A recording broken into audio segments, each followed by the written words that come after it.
News సింగపూర్లో AP CM Chandrababu రెండో రోజు పర్యటన కొనసాగుతుంది. సిబిఎన్ 361 degrees పాలిమర్ పుస్తకాన్ని సీఎం చంద్రబాబు ఆవిష్కరించారు. కాకతీయ కల్చరల్ అసోసియేషన్ ఆధ్వర్యంలో పుస్తకావిష్కరణ కార్యక్రమం జరిగింది. పుస్తకం తొలి ప్రతులను భారత హై కమిషనర్ శిల్పక్ అంబ్లేకు అందజేశారు.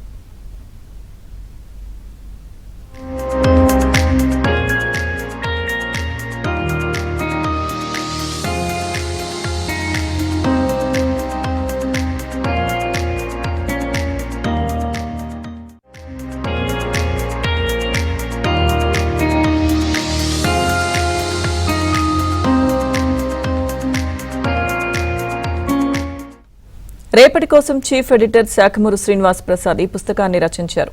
ఇది ఏపీ అభివృద్ధి విజన్, అమరావతి నిర్మాణంపై చంద్రబాబు దూరదృష్టిని ప్రతిబింబించే పుస్తకమని, బాహ్య ప్రపంచానికి తెలియని పలు అంశాలను పుస్తకంలో పొందుపరిచినట్లు నిర్వాహకులు వెల్లడించారు. దార్శనిక నేతగా చంద్రబాబు నిర్ణయాలను విశ్లేషిస్తూ ఈ పుస్తకాన్ని రచించారు.